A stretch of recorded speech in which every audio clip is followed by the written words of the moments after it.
welcome to a new edition of the award-winning Talking About Cars, where it's all about everybody has a car story, from celebrities to car personalities. I'm Randy Cardoon, and today we're at Previer Classic Cars here in Costa Mesa, California, where we're going to get a chance to talk to car customizer extraordinaire Chip Foose. You know him from his TV show Overhaulin, but there is so much more to him than that. So let's catch up with Chip as we start talking about cars.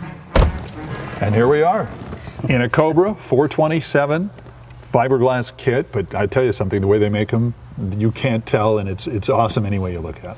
So we're just going to sit here. We're not going to listen to this radio that's better than any stereo you could possibly have? That's when we get a bigger budget. That's when we get a bigger budget. They'll actually give us the keys to this thing. See, we have no keys on this one. Actually, now that I'm looking for it, I don't see a place to put key. Oh, right here. Never mind. There it is. Have you ever done a Cobra? You know, I haven't. I've never done a Cobra. I have redesigned the Cobra, done a couple things. One that I did, I actually called it the Strike, and nobody's ever seen it. I actually did it. It was going to be a die-cast car, and the die-cast company, remember we had that lead paint thing back in 2006 or 5? Like Tootsie Toy or something like that? Yeah, and I was with another die-cast company, and they switched and dropped all their custom fun car stuff. And, oh, man. Yeah, so we never did it. Are they still building cars? Do they still exist? They build the John Deere tractors that you can buy, the collectible, and they still do Thomas the Train, but they got rid of all the other lines. And where are they today? Just think of where they would have been if they would have stuck with it like it is. This is really nice. No, if you did something to something like this, how long would it take, like you look at a car like this and you go through the process, how long would it take for you to come up with a concept of what you would do to something like this?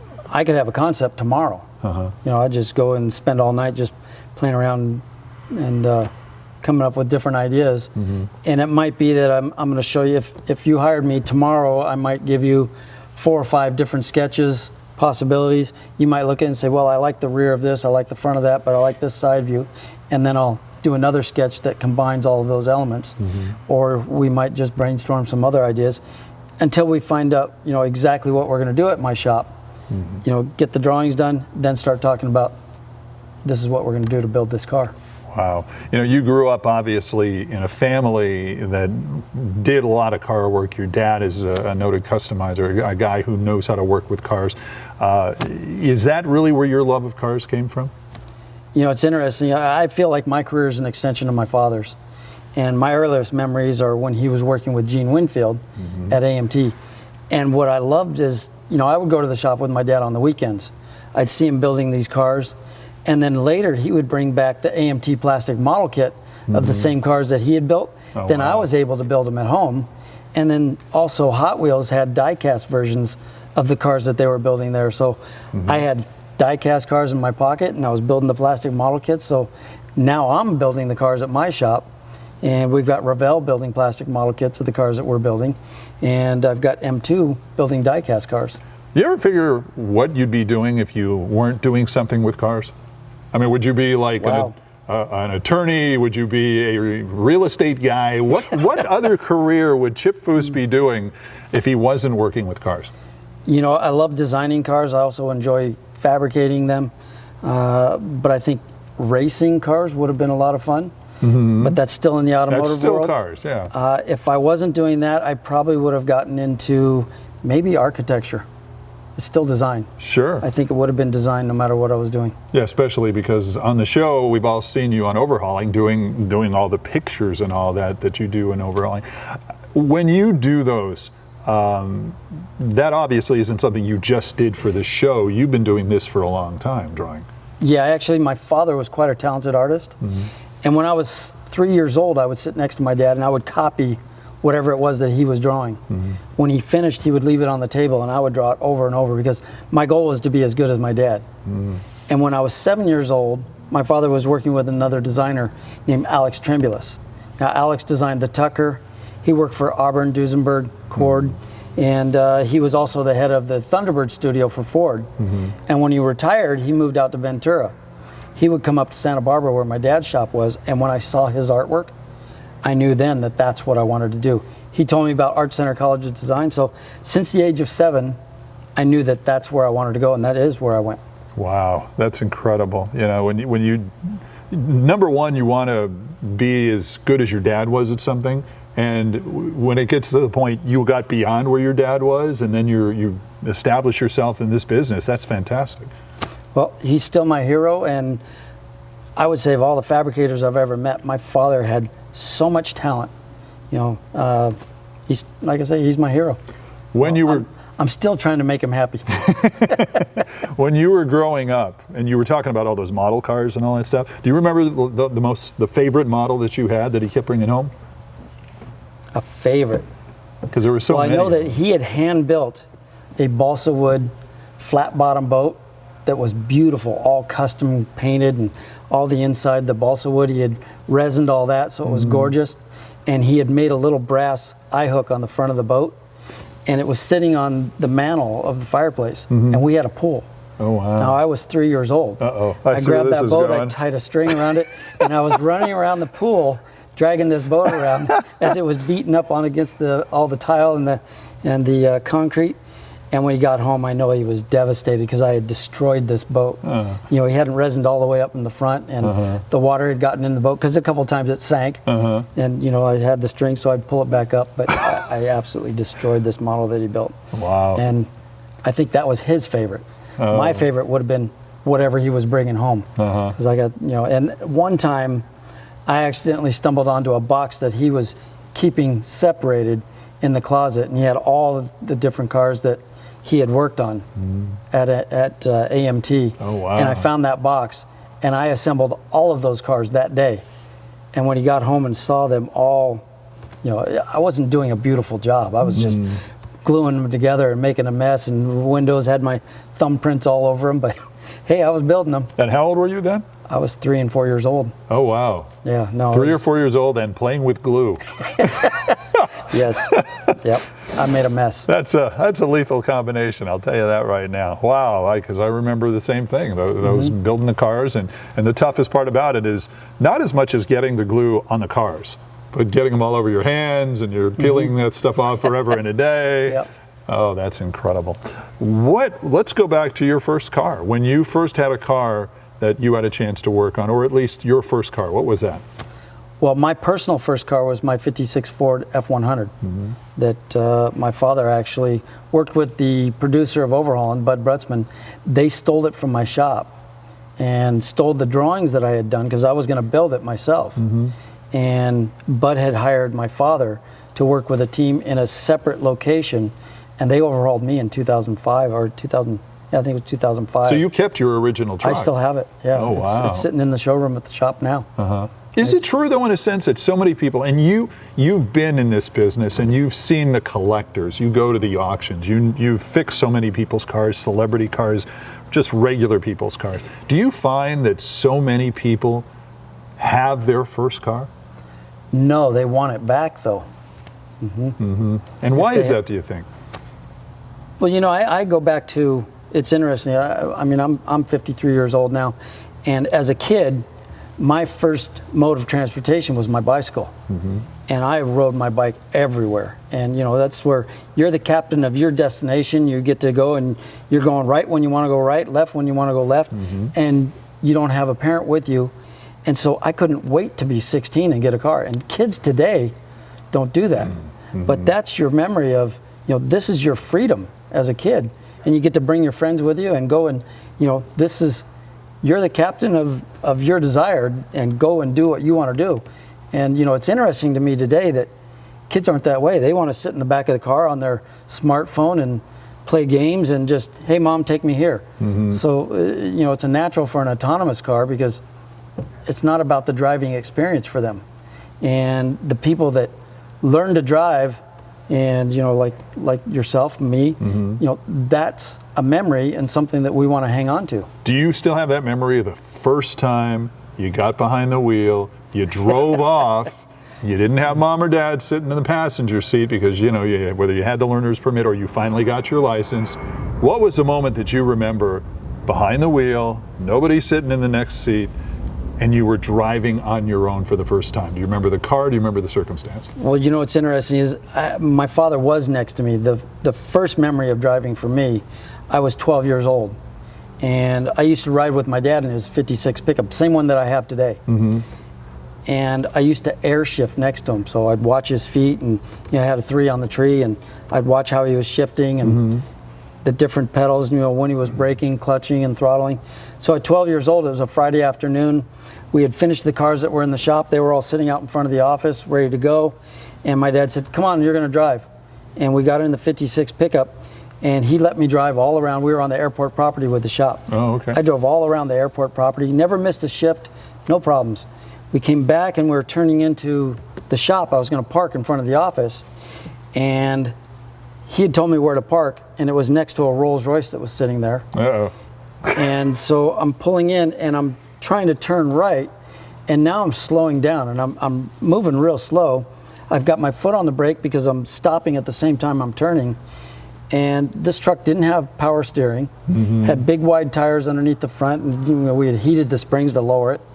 And I was using my body weight to try and turn the truck, stepping on the brake pedal, pulling, so my foot slipped off the brake, I hit the throttle, lit up the rear tires, went sideways, and went straight into the front of the rolls, pushed the rolls into a Porsche. Ooh! That was my first driving experience at the age of 12. So when you ask me what the first memory is, that's it. And I still have that Rolls Royce grill to this day hanging in the shop, and it's my reminder of how things are great and it can go bad in an instant. Wow. But I remember when I was 16, the day I got my driver's license was also the winter formal. And I picked up my girlfriend and we went to the dance. Oh, wow. What did you drive to the prom? That 56 pickup. Oh, okay. And the date was okay with the 56 pickup? Oh, yeah. Oh, yeah? Well, it was a show truck. Oh, My okay. dad had bought it, and we had redone it, and it was in Hot Rod magazine in Baskerville's gallery in 1976. I had bought it in 1980, so it was still beautiful. In that case, it would be perfectly fine. The girls would like that. That's absolutely true. What's in your garage right now? Wow. At home, I've got a 47 Ford convertible that is, it's got a dropped axle and a, reverse springs in the reversed eyes in the springs in the back. So it's dropped down a little bit, but it has painted wheels and white walls, and it's got a 55 Chevy small block in it. So it's like a late 50s mild custom. And then I have a 2002 Thunderbird that I built for the pilot episode of Rides called the Speedbird. Oh, okay. That's sitting in the garage right now. In the showroom at the shop is my 56 pickup and a 1969 330 Ferrari GTC. Wow. What does the wife drive? She has a 54 Corvette that I have got at the shop. She's got a 2007 S550 Mercedes and a 2015 GL 550, the SUV Mercedes. Wow, that's great. Obviously she shares your love of cars. Somewhat. She does like the cars, but not to the extent that I do. You've had so many cars. I always like to ask, because everybody has a different answer. The cars that you used to have that you don't have anymore, what would be the one car that you would like back? Well, I just sold a 2006 Ford GT. That was a great car. And a 69 Camaro that I had that was beautiful. But I've been doing some trading because my goal is a Duesenberg. Really? Yeah. Now, what would you do with it? Well, when you bought a Duesenberg originally, you bought a chassis. It might have had fenders, had a grill, had a hood, had a cowl, had a seat bolted to the chassis, you had an IP steering wheel, and then you had a designer design a body and a coach builder build it. I would like to get a Duesenberg, whatever body's on it now, pull that off, design my own, and build it as if it were back in the 30s. Wow. Now, would you design it with that sensibility in mind, Yes. or would you try and modern it up a little bit? No, I would like to do it as if it were done back in the 30s. Wow. But I want it to be my own design. Which, as we all know, would be a Foose design. It's simply unique and something that just would be fantastic. That sounds wild. Have you already gotten it all in paper? I've got about 3 different designs that I've done that I would love to build. I don't know which one it would end up being. It'd probably be something completely different. If I ever do get the Duesenberg, then I'll end up drawing it completely in quarter scale, and then I'll start sketching different bodies on that. Wow. The sketches that I have now are nothing to scale. They're just, when I get an idea, I start sketching and playing around with it. So I've got a drawer just full of different ideas.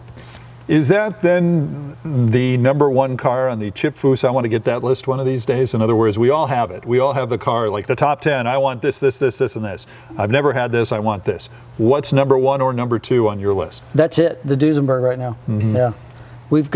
Right now we've got about 26 cars, and I'm always getting rid of one and bringing something else in. I've got containers full of body parts and pieces, and I've been lately letting a few things go, and like I just got that Ferrari, and that's what I call a stepping stone, because my goal is to sell that, get the money so I can end up buying a Duesenberg or trading.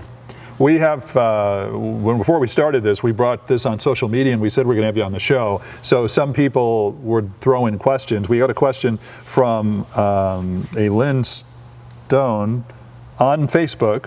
So talked about your instincts, and we've seen this many times when you do the show. You look at a car, you get the backstory, at least you do on Overhauling, and then you come up with this incredible design.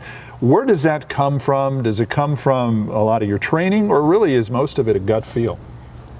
It's a bit of both. I grew up with my father building cars, and one thing that I learned from my father is, we never wanted to alter something so much that it didn't look like a factory, job. We didn't want to build something with big giant flares, and when people look at it, they go, "Wow, why'd they put those flares on that?" It was alterations that were subtle enough that they were enhancing the car, not just changing it. And I also learned that with Mark Sterenberger. He's another designer. I worked with Mark for 6 years, and we did illustrations for magazines. And everything we did, it was, what if the factory was doing a next year change? And the other thing is, going to Art Center, you learn about design and how things work together. But I always wanted to be tasteful. In the aftermarket industry, if you build something that's just really wild and super trendy, somebody's spending money to build that car. And if it's very trendy, 3 or 4 years down the road, then you're wanting to change it and update it because it's not the latest trend. Now it looks old. Right. But if you do good design that's simple and elegant, 20 years from now, it's still beautiful. And that's what I try to do. I get the ideas from the insider on Overhaulin. I get the ideas from my customers. The hardest person for me to please is myself, because it's not somebody telling me, oh, they like this color. It's, now it's just, what do I want to do? And then I have, it's like a rapid fire of ideas going through my head of, well, do I want this, this, this? But when somebody else is telling me what they really like, it's real easy for me to put it on paper. And, I don't question it. Tesla is the big thing because they have electric vehicles, and EVs are the big thing. Obviously not retro like we all like. But I remember talking to George Barris once, and he was talking about how he was working on a hot rod EV. Any thought that you've ever had to doing something with an EV vehicle and trying to make it so it would fit in, let's say, could you ever see taking the EV guts and putting it in a 57 Chevy Sure, why not? or something like that? The Tesla is a phenomenal vehicle. I'd love to take all of that whole drivetrain and put it into something else. But I haven't had that customer come through the door yet. I saw your Twitter post, and you're doing something with a couple of Mustangs. Where Yes. Tell me about that, the one where you're taking an old school and you're putting it on a new. Well, it's a 71 Mustang Mach 1 that belongs to a gentleman out of Japan, and he had in 2011 bought a brand new Mustang GT that he wanted to put the 71 on, and he had been thinking about it but wasn't sure what he was going to do, and finally he ended up shipping both cars over here. We got them last year. We got started on it about 4 months ago. And this 2011 GT only had 26 miles on it. It's a brand new Mustang. Oh my. And it's got the Coyote motor. Right. And we're putting the 71 on it. Now I cut the cross member that bolts into the chassis for the front suspension, and I reworked that and moved the wheels 5 inches forward. Wow. The difference in the wheelbase was only 2 inches. when you put the rear wheels in right where they needed to be, the firewall was in the exact same place on both cars. Really? But the front wheels were 2 inches back.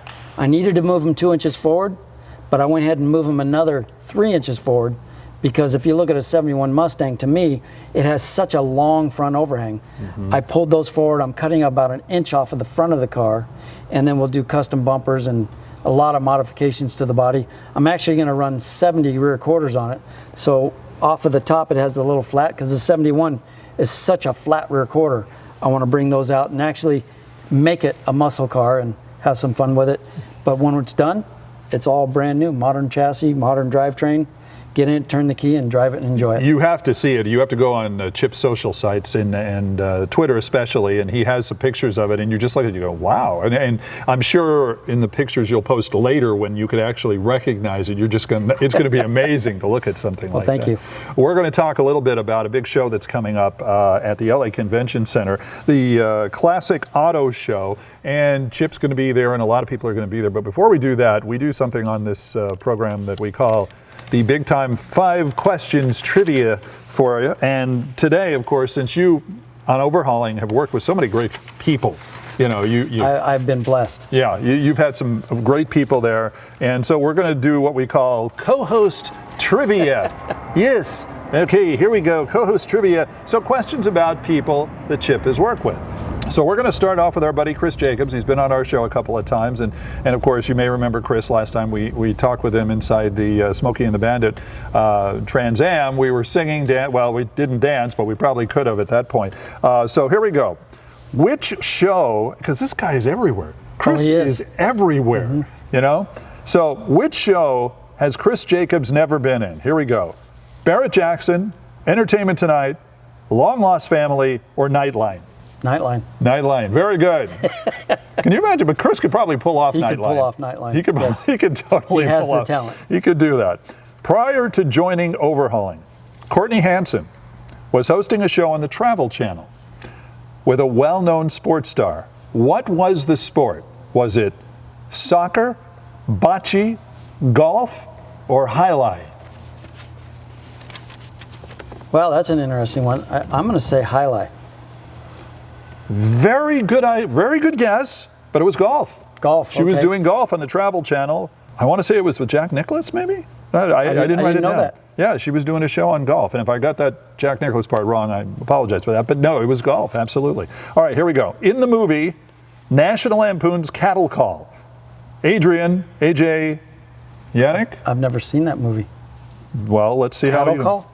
Cattle Call, okay. National Lampoon. I've never seen the movie either, but we're going to go for a role. But AJ was in it. Here we go. She played the role of, and I'm sure she's talked this over with you many times, auditioner number blank. Was she auditioner number 1, auditioner number 5, auditioner number 42, or auditioner number 3.1415? And I don't want to give you any suggestions or guesses what it might be. I'm guessing 5. Did you say 5? Chip Foose, you're absolutely right, ladies and gentlemen. Chip Foose, ladies and gentlemen. How about that? That was great. That was actually before you gave me the nose rub. Oh, well, I was going to say 5 also. Oh, did you? Okay, well, good. All right, there's Jessie Combs. On October 9th, 2003, did something that put her in the record books. Jessie has been on our show as well. 2000 what? 2003. Okay. What record does she hold, or what does she hold the world record in? Number of traffic tickets on a French street in one day, because she was driving so much and parked wrong. Owns the women's land speed record. Earliest to ever graduate from Wyotech. Or blew the biggest bubblegum bubble ever. I think she does hold the women's land speed record. You're correct. Very good, Chip Foose. Very good. Chip Foose. So he's 3 for 4. Very good. And then there's Ariane Celeste. Before Overhauling, she appeared on what show? Now listen closely, because this may be difficult, all right? I'm just warning you. U.S. News and World Report, Film Strip, or Wall Street Journal Weekly? I'm going to say Film Strip. Did you say Film Strip? Yes. Chip Foose, you are absolutely correct. You've got 4 out of 5. Very good. Congratulations. Awesome. Very good. So you know, for the most part, you know your co-hosts. Very good. You must feel good about that. You Well, research them. Research them beforehand. No, I didn't do research. We just talked a few times, and I know their personalities. Well, that's important because obviously you have to work with a group of people and overhauling and all that. Yes. Okay, so let's talk about the show coming up January 27th to the 29th at the LA Convention Center. And this is kind of unique because you don't see a lot of these happening where you get so many people, short of SEMA. You don't get a lot of people showing up at events like this. And the folks there gave us the top 10 reasons to check out the Classic Auto Show. And one of them is obviously the fact Velocity is bringing a lot of people there. Yeah, I'm looking forward to seeing a lot of my friends. Talk about that, some of the guys that are going to be there. Yeah, we got Chris Jacobs coming. We got Dave Kindig from Bitchin' Rides. And we've got Wayne Carini.